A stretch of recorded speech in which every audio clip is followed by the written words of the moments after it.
بسم الله الرحمن الرحيم. الحمد لله رب العالمين، والصلاة والسلام على رسوله الأمين محمد وآله وصحبه أجمعين. أما بعد، ikiwa ni usiku wa tarehe 25 mwezi wa Ramadhani mwaka 1447, katika kikao cha leo biidhnillahi taala, mada iliyowekwa baada ya kuzungumzia haki za watoto juu ya wazazi wao na haki za wazazi juu ya watoto wao, ni mada ya asbabu saada, sababu ya mja kupata maisha mazuri,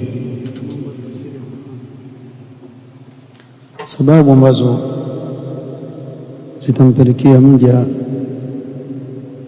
kuishi maisha mazuri.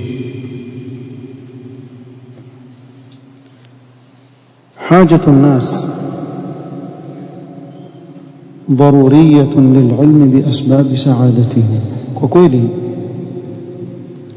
jambo hili la saada kila mmoja katika wanadamu alihitajia, ni jambo ambalo ilmu yake ni dharura kwa kila mmoja katika wanadamu. Tunahitaji zile sababu zinazompelekea yeye kuishi maisha mazuri, apate utulivu katika moyo wake. fa inna dhalika matlabu kulli insani wa darurati kulli makhluq. Wacha mwanadamu, hata mnyama pia akiishi vizuri, hali yake huwa tofauti na mnyama mwingine kama yeye anaishi katika hali duni. Kuna mtu afuga mnyama, amlisha vizuri, amwangalia vizuri, yule mnyama yule pia anahisia kuwa na furaha. Na mwingine aweza kuwa mfuga yule mnyama, amnyima chakula, ampiga, amtesa, huwa hana raha. Hakuna katika viumbe ambaye hataki maisha mazuri, na haswa ikija kwa binadamu ahitajia zile asbab zitakazompelekea yeye kuishi maisha mazuri yenye utulivu wa moyo, apate raha nafsia. Kwa ni matlab ya kila mwanadamu, na mada hii ni muhimu sana kuizungumzia kwa sababu sharhu أسباب ذلك، يعني أسباب السعادة للناس، هو من إرادة الخير لهم وإعانتهم عليه. kuliko elezea watu zile asbab zinazowapelekea wao kuishi maisha mazuri, ni katika kuwatakia watu kheri na kuwasaidia kuishi maisha yenye utulivu na raha. Na ile fiqhi au ufahamu wa kuifahamu nafsi ya mwanadamu na sababu zitakazoifanya ile nafsi ya mwanadamu ikawa na furaha na utulivu, ni jambo ambalo Allah subhanahu wa ta'ala amelizungumza katika kitabu chake, na Mtume sallallahu alaihi wasallam akalieleza katika sunna zake sahihi. Nikimaanisha kuwa, tukisema kwa kifupi, ni kuwa saada ya mwanadamu misingi yake yote iko katika kitabu cha Allah na sunna ya Mtume sallallahu alaihi wasallam. Kwa hivyo al-Qur'an wa sunna ndio msingi madhubuti kabisa ya mtu kuifahamu ilmu ya nafsi ya mwanadamu. akajua ni kitu gani ambacho kitakuwa ni sababu ya kumpa utulivu huyu mwanadamu. Sababu Allah subhanahu wa ta'ala ndiye aliyemuumba mwanadamu, wa huwa a'lamu bi ahwali an-nufus. Hakuna anayejua hali ya nafsi ya mwanadamu kama muumba wake. Ala ya'lamu man khalaqa wa huwa al-latif al-khabir. Allah subhanahu wa ta'ala ni mjuzi. Kuna mambo yasoma katika Qur'an kuhusu nafsi yako, akili yako haijawahi kufikiria. Kwa ukisoma Qur'an, ukisoma sunna ya Mtume sallallahu alaihi wasallam, utakuta kila amrisho lilokuja katika Qur'an na sunna na kila katazo lilokuja katika Qur'an na sunna, malengo yake ni saada, ni kufaulu na kupata furaha mwanadamu hapa duniani na kesho akhira. Kwa tukizungumza kwa kijumla tu, tuweza kusema msingi wa sababu ya kupata saada na utulivu fi dunia wal akhira ni mtu kushikamana kitabu cha Allah na mafunzo ya sunna ya Mtume sallallahu alayhi wa ala alihi wasallam. Na msingi wa hayo yote Allah subhanahu wa ta'ala ameueleza katika aya moja tu ya Qur'an, kisha mengine yale yajengewa juu ya hili tutakalozungumza. Kwa kufunguza kikao, nitaanza na kuisoma hii aya nieleze tafsiri yake. Allah subhanahu wa ta'ala asema katika suratul Nahl aya 97, من عمل صالحا من ذكر أو أنثى وهو مؤمن فلنحيينه حياة طيبة ولنجزينهم أجرهم بأحسن ما كانوا يعملون. من عمل صالحا من ذكر أو أنثى وهو مؤمن، أي من عمل عملا صالحا موافقا للشرع، yoyote mwenye kufanya matendo mema. Matendo mema ni yapi? Yale yanayowafikiana na sheria ya Allah subhanahu wa ta'ala, bimaana yako katika mafunzo ya Mtume Muhammad sallallahu alaihi wasallam. Kwa neno lingine tunasema almutabaa, iwe lile jambo jema unalofanya walifanya kwa kumwiga Mtume Muhammad sallallahu alaihi wasallam, ndio litaitwa jema. Haliwezi kuwa ni katika amal salih na ni kinyume cha mafunzo ya Mtume sallallahu alaihi wasallam. Na hapa dhakaran kana au untha, au yule anayetenda jema lile ni mume au ni mke. Wa huwa mu'minun billah, kwa sharti awe amwamini Allah subhanahu wa ta'ala. Falanuhyiyannahu hayatan tayyibah, أي فلنحيينه في الدنيا حياة طيبة بالرضا بقضاء الله وبالقناعة والتوفيق للطاعات. فسيري وسيما tutampa uhai katika hii dunia nzuri, ataishi maisha mazuri. Maisha mazuri ni maisha gani? Baadhi ya watu wafikiria kuwa maisha mazuri maana yake hapati taabu wala mtihani. La, sio maana yake. Sababu hii dunia ni daru ibtila, ni nyumba ambayo kuna mitihani. Hii dunia ni nyumba ya mtihani. Allah ametuleta hapa kutuonja. Wale watakaofaulu katika ule mtihani, basi hao wataenda peponi. Watakaofeli, jaza yao ni ile nyingine. Sasa maisha mazuri ni yapi? Unavyoona sema birridha biqada'i llahi, Allah atamjaalia mja huyu aridhie qadar anayopangiwa na Allah subhanahu wa ta'ala. Bimaana hata akipatwa na mitihani, ile mitihani haimtikisi, Allah atampa nguvu ya kuweza kuikabili.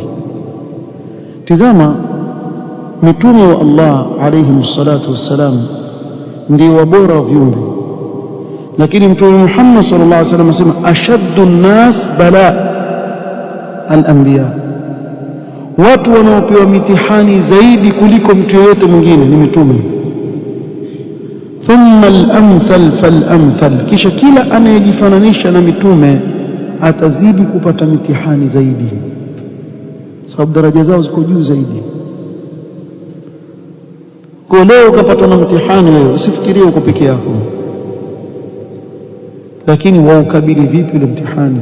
Sasa alhayatu at-tayyiba ni pale mtu hata akipata ibtila aridhia kile alichokadiriwa na Allah subhanahu wa ta'ala, bilqanaati, akawa na qanaa, Allah akamtosheleza kwa kile alichompa, kama ni kichache kama nini, akatosheka na hakuna raha. Na nafikiri ndio mada ya kesho kama sikukosea, qanaa. Imekiwa muhadhara mzima kuhusu qanaa, tutakuja kuzungumza zaidi. Lakini hakuna raha kama mtu kuridhika na kile ambacho Allah subhanahu wa ta'ala amemgawia, nafsi yake ikapata utulivu, alhamdulillah. Ni katika alhayat at-tayyiba kwa Allah akupe qanaa ukatosheka. Na kuna wengine hatosheki, jicho lake kama ndimu laangalia huku na huku, kila anapomwona mwenzake Allah amemfungulia kidogo katika dunia hana raha na yeye. Ampata vipi bwana yule? Unajua mwerevu kuliko yeye, lakini sio ampata vipi bwana? Alikuwa kinikopi skuli yule, amjasikia si mtu zuka yule bwana, tulikuwa tukikaa pamoja na muandikia mimi answers bwana, leo mko yeye ana pesa kuliko mimi. Hasa hapo upate mtoto mkorofi ana maneno, kisha mwambia mwanangu, amuona yule tajiri yule, yule ninasoma naye yule, alikuwa kinikopi yule. Mtoto kuangalia, alafu na wewe ukafanya nini? Alafu umpotea watu mzee, mbona watu wankushinda? Ndio una jawabu kwa kuuliza mpotea wewe, mkonda vipi vipi, mbona mwenzako kafa hiyo kukopi niko vile, wewe unaikopia kwa chochote, hata nyumba hatuna baba. Sasa ndio pale upewa maneno ya kukuudhi. Qanaa bwana, tosheka na kile Allah alichokugawia, ukafurahika, ukapata utulivu katika moyo wako. Alhamdulillah, Allah amekupa siha na afya, akakupa masdari ya riziki yako hata kama ni chache. Alhamdulillah ya akhi. Kuna wengine hawana kabisa bwana, una mahali waweka kichwa, kuna wengine la barabarani, uja kwenda roundabout pale ukaona watu wala katika paka, ukajiuliza na mahoni yote haya halala tabariana, wewe huwezi hata kukaa ukasinzia pale. Mtu alala nje, una nyumba yako waweka kichwa, umestirika, wala asubuhi ukiamka ghada wajua wala nini, asha wala. Alhamdulillah, kuna maisha mazuri. والتوفيق للطاعات, na katika maisha mazuri Allah akupe tawfiq katika kufanya taa, ikawa moyo wako waelekea katika kumtii Allah subhanahu wa ta'ala, katika maamrisho aliyokuamrisha kuyatekeleza na makatazo kujiepusha nayo. Huyu basi ana maisha mazuri. wala najziyannahum thawabahum fil akhirati bi ahsani ma kanu ya'maluna fid dunya min al a'mali as-salihah, na bado huyu atalipwa kesho akhira kwa mema aliyokuwa akiyafanya hapa duniani. Allah atamlipa malipo bora mazuri kabisa ya pepo ya Allah subhanahu wa ta'ala.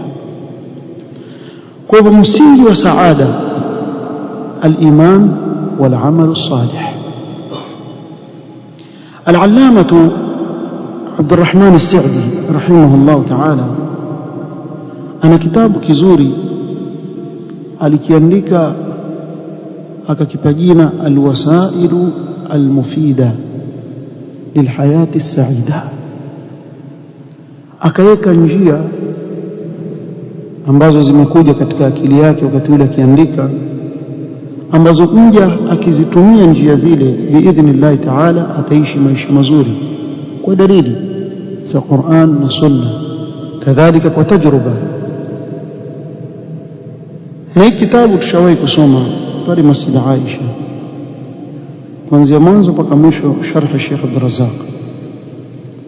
Sababu mada ni pana, uweza kurejelea pale ukasikiliza zile kitabu kizima, lakini sisi tutagusia baadhi ya mambo muhimu, sababu ni muhadhara au ni kalima ya nusu saa. Tukianza na hili la al-iman wal-amal as-salih, يقول شيخ الإسلام ابن تيمية رحمه الله تعالى رحمة واسعة: السعادة مشروطة بشرطين.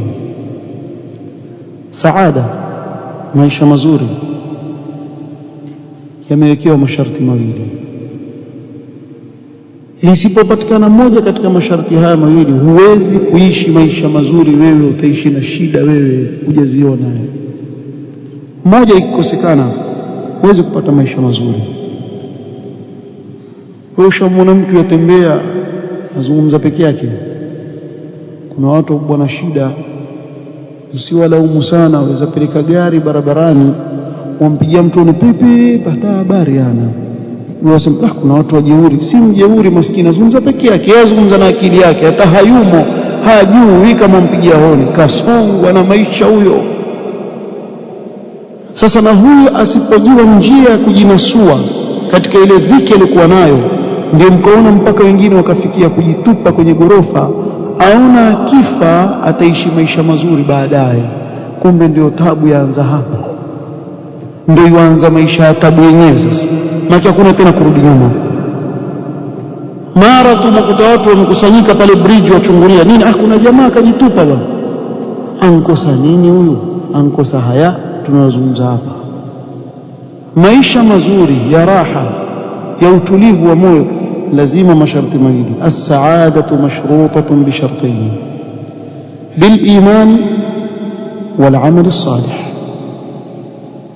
Kwa iman na matendo mema. Kisha akasema, akieleza imani nini na matendo mema nini, akasema bi ilmin nafi'in wa amalin salihin. Kwa ilmu yenye manufaa na matendo mema, kuitendea kazi ile ilmu ile na manufaa. Bikalimin tayyibin wa amalin salihin, kwa itoshelezi maneno mazuri na matendo mema. Kisha akasema wakilahuma, na vyote viwili hivyo, mashrutun bi an yakuna ala muwafaqati ar-rusul. Vyote viwili ni kwa sharti vile vitaafikiana na yale waliokuja nao mitume wa Allah alayhi salatu wassalam. Kwa asli ya mtu kuishi maisha mazuri ni ilmu yenye manufaa, itafuta ilmu ya kumtambua Mola wake. Maana wale watu wamekaa watafuta ilmu kwenye madarasa hivi, wamekaa darasani wakaa, hawa wako katika kutafuta sababu kubwa kabisa ya saada, ya utulivu wa moyo. Na wewe wataka kujaribu sasa hivi hapa tulipokaa, wewe wasikiaje ukaa kikao kama hiki, ile raha na utulivu? Kama upate utulivu pole, sisi tupata kweli. Yani mimi naweza kukuambia kitu kimoja, wasahau tabu zote za dunia ukikaa kwenye kikao cha ilmu. Raha ya akhi, wapata faida hii leo, kesho wapata faida hii. Waonaje katika siku yako, kila siku ukajiwekea hata kama nusu saa, wakaa katika kikao cha ilmu kila siku? Kwa sababu kama vile unavyokula na kunywa ili mwili wako uishi, basi una roho yahitaji chakula. Na wengi katika watu roho zao zina ndaa, hazina ilmu iliyo na manufaa. Sikwambii kufanyia amali njema. Utafanyaje amali njema wakati huna ilmu nayo? Lazima mwanzo fa'lam annahu la ilaha illa Allah, kisha ndio astaghfir li dhanbika. Al-ilmu qabla al-qawli wal-amal. Na mimi naweza kusema leo watu wengi sana waishi na dhiki kwa sababu ya kuikosa ilmu ya sheria. Hawamtambui na kumjua Mola wao. Ndio haya leo sisi tunaona watu waishi maisha ya dhiki. Na waweza kumwona kijana ameelekea katika kutafuta ilmu ya kisheria, uangalie mujtamaa wetu wamtizama vipi kijana kama yule. Wamtizama kama darueshi hivi, hana kazi ya kufanya, kakaa msikitini. Si ajabu huko kwao wakaitwa sahaba. Kama hiyo mashuhuri sahaba yuaje bwana, yani aonekana ni mtu mgeni. kumbe yule ndiyo atafuta ule msingi ambao ukikosekana huwezi kuishi maisha mazuri. Al-ilmu an-nafi' wal-amal as-salih. Nitakuwa na dondoa maneno tu ya wanavyuoni katika faida kwenye swala hili, kisha niwasomee ili tupate faida. Sheikh al-Islam Ibn Taymiyyah rahimahullah ta'ala na mwanafunzi wake al-Imam Ibn Qayyim rahmatullahi ta'ala alayhi wana maneno mazuri yakizungumzia suala hili. Lau kama tutaanza kuyanukuu hapa tutarefusha kikao, lakini lifahamike tu kuwa msingi wa maisha mazuri ya mwanadamu hapa duniani na kesho akhira uko katika yale aliyoyataja Allah subhanahu wa ta'ala katika hii aya suratul Nahl: man amila salihan min dhakarin au untha wa huwa mu'min falanuhyiyannahu hayatan tayyibah. Nilikuwa nataka kunukuu mengine lakini naona wakati waenda, wacha nitaji sababu ya pili, na leo tutaondoka na mbili tu, lakini ila pili pia ni muhimu. Ila kwanza ni refu, ilieleza tutarefusha. Al-Imam As-Sa'di rahimahullah katika orodha ya zile asbab alizozitaja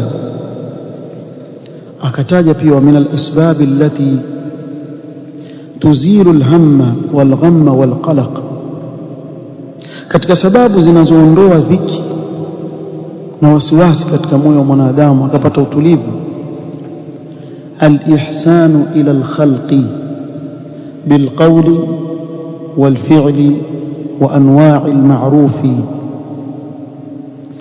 kuwafanyia wema waja wa Allah subhanahu wa ta'ala, kuwafanyia watu wema kwa matamshi yako, kwa mazungumzo yako ni mazuri na watu, na kwa vitendo vyako, na kwa aina mbalimbali za mema unayoyafanya. Kila jema unalolifanya ni sababu ya wewe kupata utulivu. Lile unalomfanyia mwenzako, ihsani yoyote unayomfanyia mwenzako, basi ni sababu ya wewe kupata utulivu. Sasa huku kufanyia na wema, Ibn Qayyim rahimahullah ta'ala akikueleza asema: al-ihsanu ila al-khalqi, kuwafanyia watu wema, wa naf'uhum bima yumkinuhum, na kuwanufaisha watu kwa kile unachoweza. Si lazima uwe tajiri, bali waweza kuwanufaisha watu kwa manufaa ambayo hayahitaji kutoka kwako utoe mali.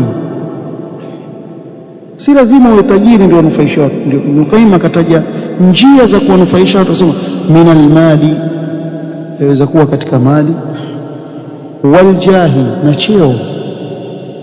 Umepata cheo, waheshimiwa katika mujtamaa, waweza kutumia jina lako wewe ukamsaidia mtu katika kupata jambo la kheri, jambo jema, jambo zuri, ukamfanyia ule wema, mfanyie wema. Waweza kumwombea shafaa. Qala wan-naf'u bil-badani wa anwa'i al-ihsan, waweza kunufaisha kwa kiwiliwili chako. Allah akakupa nguvu, ukamwona mtu ana gunia aliburuza limemshinda, ukalichukua lile gunia ukalitoka, wewe ngapi bwana? Lakini nawaambia ni kitu kimoja hapa kwetu, ukimwona mtu anachukua gunia nkubebea, mwanzo jishike mfuko, unazo. Kama unaambia weka, sijashindwa, manake hakuna mtu akufanyia hivi hivi. Mimi hapa ninamzungumzia ni yule anayekufanyia bure, yeye wafanya kwa sababu ataka ajiri kwa Allah. Na wallahi nakwambia kitu kimoja, jaribu kumsaidia mtu bure kwa ihsani, kisha uangalie pale pale ile raha utakoipata katika nafsi yako. Maona kaja mtu kakuomba, bwana mimi nina njaa sijala, sikwambia wale warongo, kweli ana njaa, kweli ana njaa, na pale pale kuna mat'am, kuna hoteli ya chakula za chakula. Bwana wewe una njaa kweli? Aingia hapa, mimi naingia kula, wewe ingia hapa. Bwana mpe chakula ale. Ile bwana akakaa pale akala, akashiba vizuri, akanywa maji, wasikiaje ndani ya nafsi yako? kuwa mimi leo bwana mmemsaidia huyu mtu alikuwa na njaa akala mpaka akashiba, pale pale Allah subhanahu wa ta'ala akupa saada na utulivu katika moyo wako ajabu sana. Kwa waweza kumsaidia mtu pia kwa kiwiliwili chako, kubeba kufanya nini, kumsaidia. Wa anwaa al-ihsan, na aina mbalimbali za wema unazoweza kuwafanyia ndugu zako. Fa innal karima almuhsina, Ibn Qayyim asema kwani yule mkarimu mwenye kufanya wema, kuwafanyia watu wema, ashrahu nnasi sadran, hakuna mtu aliye na kifua kikunjufu chenye raha kama yeye. Wa atyabuhum nafsan, na nafsi yake ni tayyiba, yani yapata utulivu na inkunjuka na ina raha. Wa an'amuhum qalban, na hakuna mtu ambaye moyo wake una furaha kama yeye. Na ndio maana wale waliojua hilo, wallahi kuna watu bana, ngojeni wasomee ujumbe mzuri wa mmoja ambaye aitwa katika tarikhi ya Waarabu min akramil arab, amewekwa katika orodha ya wale waliokuwa wakarimu zaidi katika Waarabu. Huyu bwana maarufu Suleiman ibn Abdul Aziz al-Rajihi, yuko mamlaka kule, ambao washakwenda kule wamjua, na mimi namjua huyu mzee kwa hizi habari. Na kuna kitabu mmesoma min kuramai al-arab fi al-jahiliyati wal-islam, katika wakarimu miongoni mwa Waarabu tangu wakati wa jahiliya mpaka katika Uislamu. Na wallahi yule mtu aliandika kile kitabu ameandika kuanzia kina, kama sikukosea, Hatim al-Tai, Ibn Jud'an, Hatim al-Tai, hao walikuwa katika enzi za jahiliya, ni wakarimu sana, na walikuwa ni washirikina lakini wakarimu. Kisha ukaja Uislamu, hakuna mfano wa Mtume Muhammad sallallahu alaihi wasallam katika ukarimu, bali yeye ndiye aliyeupamba ukarimu alayhi salatu wassalam. Kisha tuje kwa masahaba, katajwa kina Abu Bakar pale, wakatajwa kina Uthman, kina Umar, wakatajwa wale wakarimu kina Abdurrahman bin Auf. Huyu bwana akaja mpaka kwenye asri hii. Katika asri hii akamtaja huyu bwana. Wewe una mchezo mpaka watu kuweka kwenye vitabu wakakuzungumza wewe tu vile ulivyokuwa na ukarimu. Sasa mimi nataka nikuonyeshe mfano tu. Huyu bwana ni bilionea, si milionea. Alafu elewa vizuri, nazungumzia rial Saudi na dola. Huyu ni bilionea wa dola. Tafadhali usipige hesabu za Kenya wala Tanzania, sababu pesa zenu hazikubaliwi Saudia. Wallahi usitusumbue ati uenda na shilingi 50 zangu bwana, ati uenda Saudia kwenye wale foreign exchange, wale wa change pesa ukika hivi ni kama tissue paper tu, hawazitambui hizo pesa. Samanini, lakini ndio ilivyo. Na kama uamini, beba, ujifanye mjuaji wewe, beba milioni ya Kenya ama ya Tanzania, kisha uende kule ujaribu kumwomba yule mwenye kuchange pesa kwa hisani zako, bwana mfanye tente afrika la kega khali على جنب, haziamini pesa za kwetu. Kwa mimi nikisema bilionea nakusudia kidola. Huyu mtu ni bilionea wa kidola. Sasa mimi nitataja donation ametoa huyu, ametoa sadaka ili kusaidia maskini, kujenga madaris, misikiti, nini. Ametoa pesa zake $19 billion. Huyu mtu katika asri yetu ametoa $19 billion, akashuka kutoka katika status ya bilionea akawa milionea, kisha akarudi tena akawa bilionea. Allah akamregesha huko, kwa kukimbia akamregesha afanye khairi. Yeye washuka, Allah subhanahu wa ta'ala amregesha kule kule, fahuwa yukhlifuhu subhanahu wa ta'ala wa huwa khairur raziqin.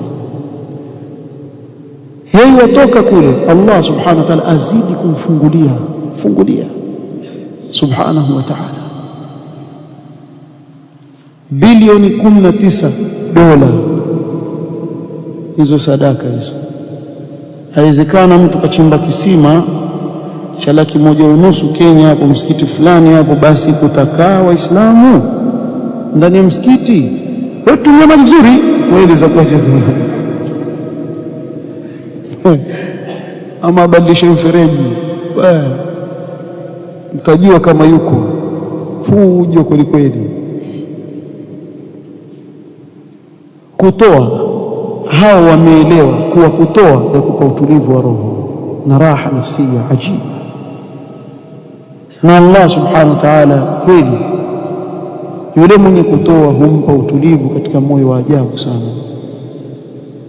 Al-Allamah Ibn Abd al-Hadi rahimahullah ta'ala يقول إن الشجاعة ملازمة للسخاء. ushujaa umelazimiana, umeshikana na ukarimu. qalla an yujada sakhiyun illa shujaa. Mara nyingi ukimpata mtu mkarimu utampata ni shujaa, kwa sababu hajali atoa, ajua kesho Allah subhanahu wa ta'ala atampa yeye riziki, hana hofu juu hilo. qala qalla an yujada sakhiyun illa shujaa au shujaa illa wa huwa sakhi. Na ukimpata shujaa mara nyingi utampata ni mkarimu, atoa, hajali. walbukhlu mulazimun liljubri. na ubakhili umelazimiana na uoga. qalla an yujada jabanun illa wa huwa bakhil wala bakhilun illa wa huwa jaban. Na mara nyingi ukiangalia utampata kila muoga mara nyingi sana huwa bakhili, na kila bakhili ukimtazama makini utamkuta ni muoga. walihadha قارن النبي صلى الله عليه وسلم بينهما حتى تعوذ منهما أعوذ بك من الجبن والبخل. Mtume صلى الله عليه وسلم katajizi الجبن والبخل.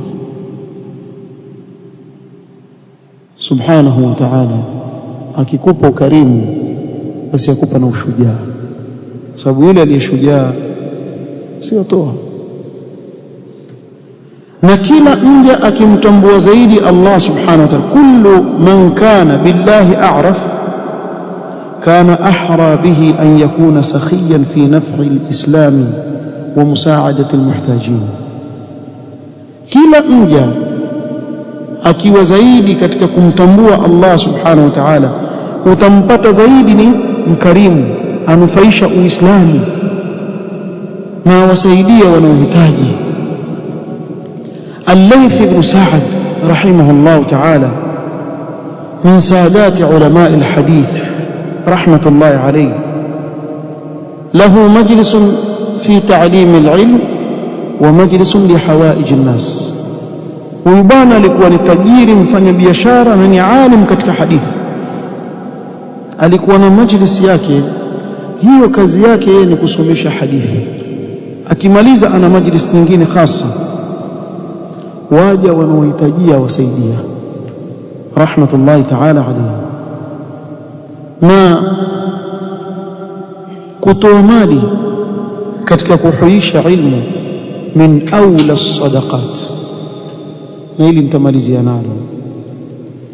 Katika sadaka iliyo bora kabisa ni ile unayoitoa kwa ajili ya kuhuisha ilmu. Ile sadaka unayoitoa kwa ajili ya kuhuisha ilmu ndio bora kabisa, kwa sababu ndani ya ilmu kuna kuhifadhi Uislamu na sheria ya Kiislamu na ilmu zinazofungamana na Uislamu. wabihi yahtadi nnas likulli khair, na kwa ilmu ya kisheria ndio watu huongoka katika kila khairi.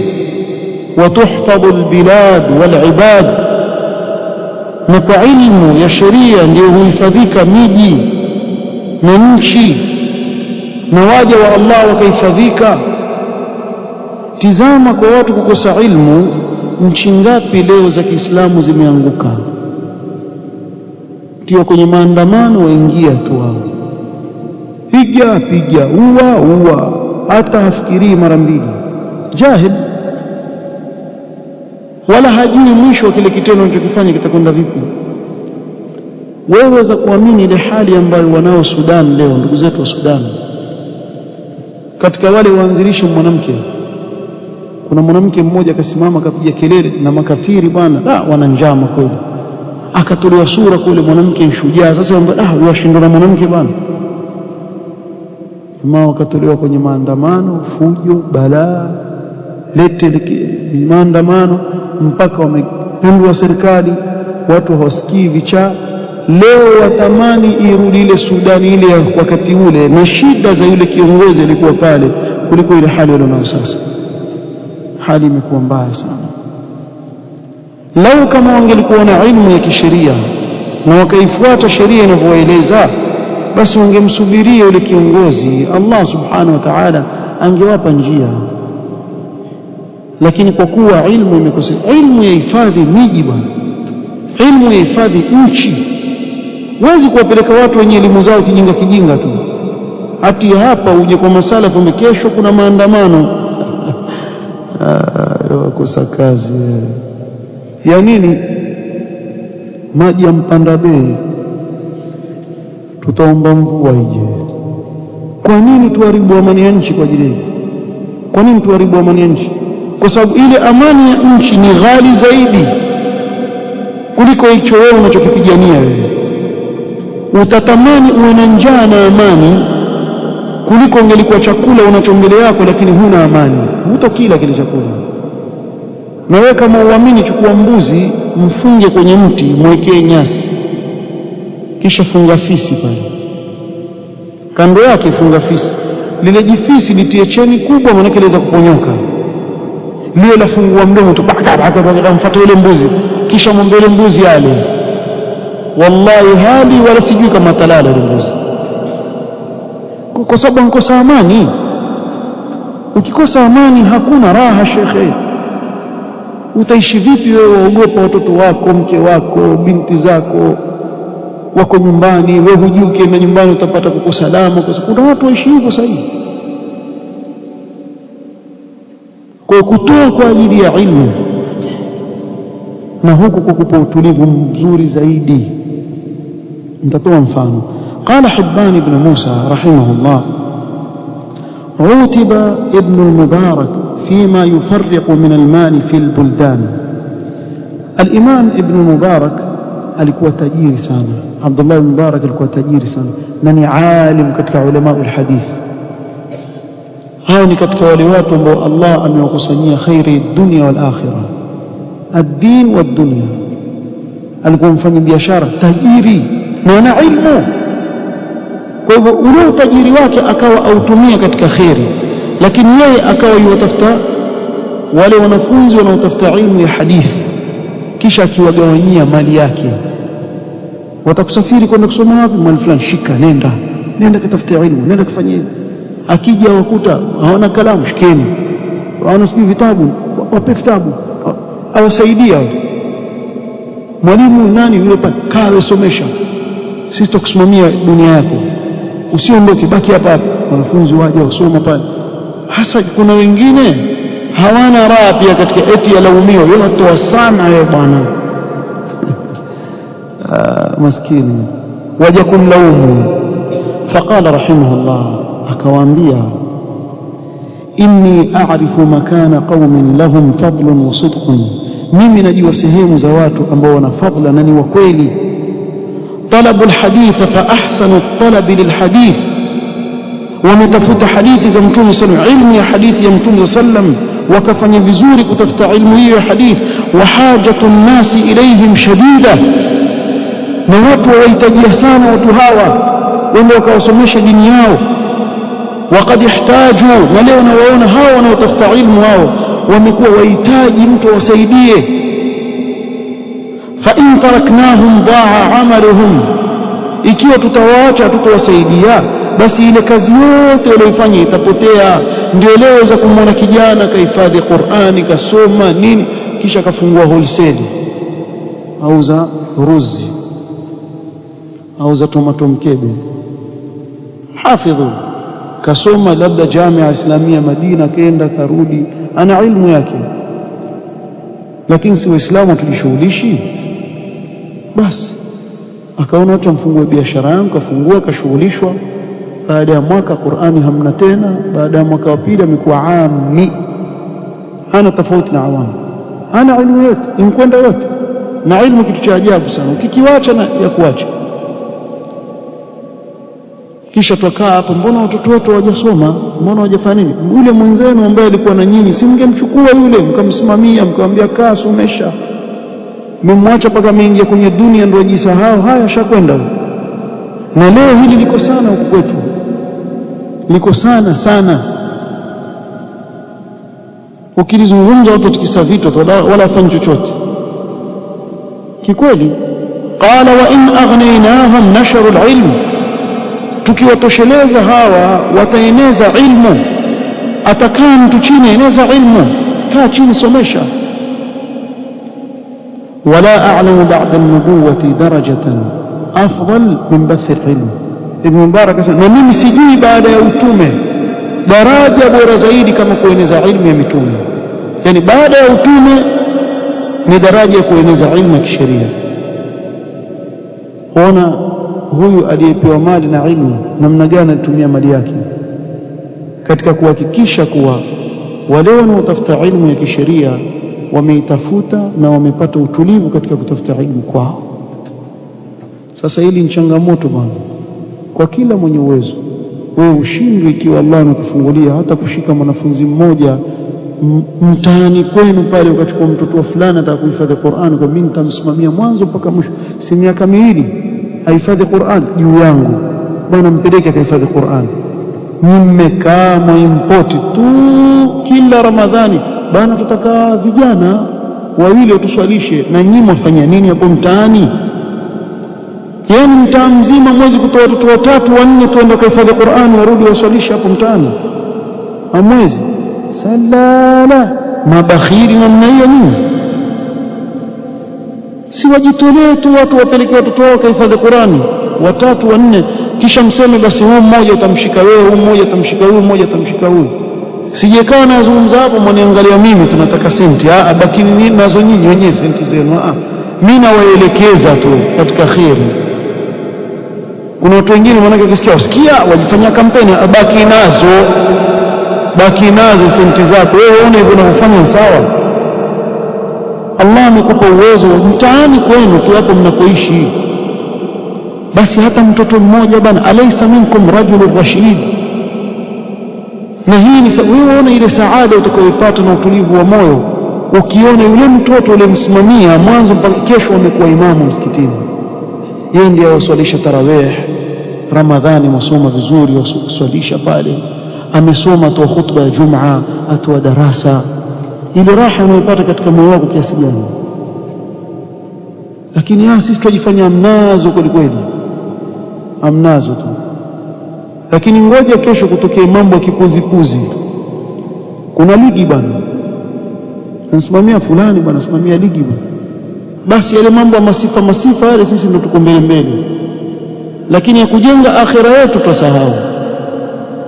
Tuangalieni makini. Nisikwambie haya kuwa na kusudia watu fulani maalum. Kila mmoja ajijua nafsi yake, kila mmoja atoka mtaani kwao kule na kutoka. Kuna watu wana uwezo bwana, ajua pale kuna boarding ya watoto wahifadhi Qur'an, kila siku wala maharagwe na sima, daily wala maharagwe na sima. Basi mwambie wewe toa makabeji 4 kwa mwezi, unaelewa? Kabeji 4 ghali moja shilingi 400 kwa mwezi. Kila wiki peleka kabeji moja lichanganywe na ile maharagwe, angalau wale watoto waonje ladha ya kabeji. Pia albakhilu kabeji 4 5, kwani mwezi una wiki ngapi? Huo mkubwa. Kwa hiyo wako watu namna hiyo. Utaipata vipi saada katika mali yako ukiwa wewe huitoi katika njia za khair? قال أبو الفيض ظنون بن إبراهيم المصري رحمه الله تعالى: علامة سعادة العبد 3. علامة زمجة كويكو katika saada na kufaulu mambo 3. متى ما زيد في عمره naqasa min hirsihi, kila anapokuwa mtu mzima ile tamaa yake ya kidunia yapungua, bimaana iwe ikinaa ile dunia, huyu ana alama ya kheri. Lakini ukimwona mtu kila akiwa mzee azidi kuwa tamaa bin tamaa, hapo kuna kazi hapo, huyo si mzima huyo.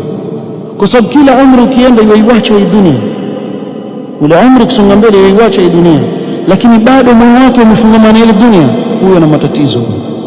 Lakini ukimwona mtu kila umri ukisonga iwazidi kuwa hana hamu tena na ile dunia, huyu yuwafaulu, ana saada.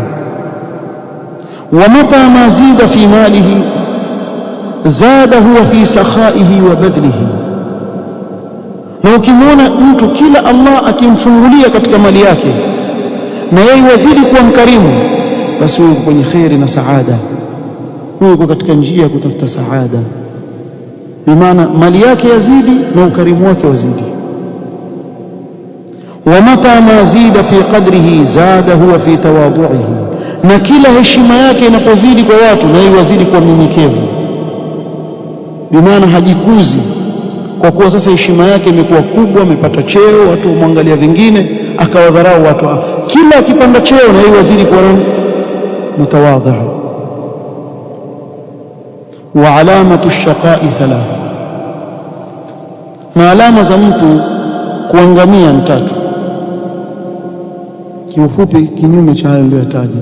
Mata ma zida fi umrihi zida fi hirsihi, kila anapokuwa mzee azidi kuwa tamaa, yani ana matarajio atazidi kuishi, aweza minyana na watu kwa ajili ya dunia na ashakuwa mtu mzima. Wa mata ma zida fi malihi zida fi bukhlihi, na kuna watu kila wakizidi mali na ubakhili wazidi, kila zikifunguka kwa sababu nilizuia ndio zikazidi, wacha nzuie zaidi, kwa hivyo yuzuia, hatoi.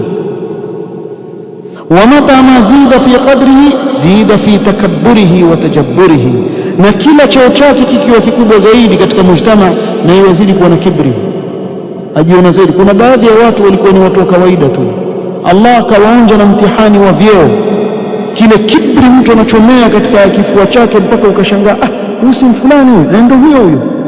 Sasa chawa kibaya zaidi ikiwa ni talib ilmu, kila Allah anapomfungulia katika ilmu azidi kuwadharau watu, kuwa na kibri, basi hapo ni mtihani. Huo ndio mtihani mkubwa zaidi. Allahu akbar. Nimetaja sababu mbili za saada, ningesema pengine labda Allah subhanahu wa ta'ala akiongeza katika umri takazizungumziwe na sababu, kama nilivyotaja kuwa tushawahi kusoma kitabu kizima kuhusu asbab za saada, waweza kurejelea zile durusu kusikiliza kufaidika. Lakini leo nimezungumza msingi mkubwa wa saada, man amila salihan min dhakarin au untha huwa mu'min fanuhyiyannahu hayatan tayyiba. nitasimamia hapo, naona wakati umesonga sana. Wal hadithu dhu shujun.